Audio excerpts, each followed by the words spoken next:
Part 2, Closer. It became a thing. Not officially. Not discussed. But Ryen started looking for him in the library after that first night. Kael noticed the way Ryen's eyes swept the room when he arrived, the micro-expression of something when he spotted Kael's usual table. Not quite relief. Not quite anticipation. Something in between that Ryen probably hadn't named yet. Kael had named it. He named everything. By the third week, Ryen sat at his table. Is this okay? Ryen asked, setting his bag down, already pulling out his sketchbook. Yes, Kael said. By the fourth week, Ryen brought 2 coffees. Oat milk. Kael said. I didn't know how you took it, Ryen said, looking slightly defensive. So I just got what I get. Kael drank it without another word. He hated oat milk. He didn't say so. By the 5th week, they talked. This was the part Kael had not planned for, not because he was unprepared, but because Ryen talked the way he drew. Honestly. Without armor. He talked about his thesis like it was a living thing he was afraid of disappointing. He talked about his family back in Busan with this particular careful tenderness, the way people talk about something they love that they're also slightly estranged from. He asked Kael questions that no one asked, not what do you design but what do you design for. Not where do you want to work but what do you want to make people feel. Kael answered, which was the surprising part. He wasn't a talker. He'd built a considerable reputation on how little he spoke in seminars, how his work said everything for him. But something about Ryen asking, direct, genuinely curious, those dark eyes watching him like his answers actually mattered, something about that dismantled something in Kael's chest. He was aware this was dangerous. He was aware, and he kept going anyway.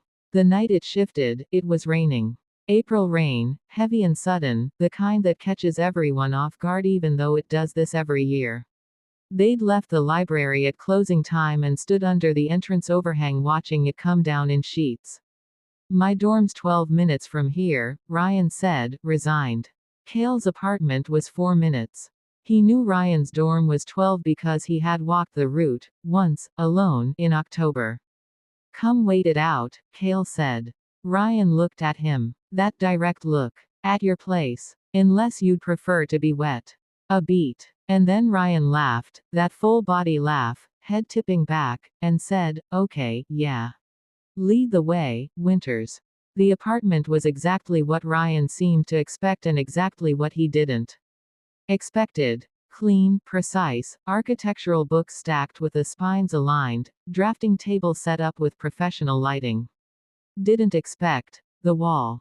One entire wall of the living room covered in pinned papers, not architectural plans, or not only architectural plans, but photographs, clippings, color studies, texture swatches. A working board for a project, clearly, but the scale of it. The density. Ryen stood in front of it for a full minute without speaking. What is this for? He asked finally. Final thesis project. Kael had moved to the kitchen. Tea or coffee? Tea. Ryen was still looking at the wall. Kael. This is like 3 semesters of work. It's 6 months of work, yes. Something in the way Ryen went quiet made Kael turn around. Ryen was looking at the wall. Specifically at the upper left section, where Kael had pinned, and he'd been thoughtless, or perhaps too careful to notice his own pattern, 4 photographs. Candid shots from the university photography archive, the kind taken at events and posted to the student portal. Public. Available to anyone. All 4 had Ryen in them. Not featured. Background figures, crowds, wide shots.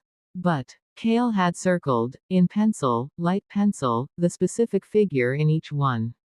Ryen turned around. Kael watched him figure it out. It took a moment. And then, not fear, not the thing Kael had half prepared for.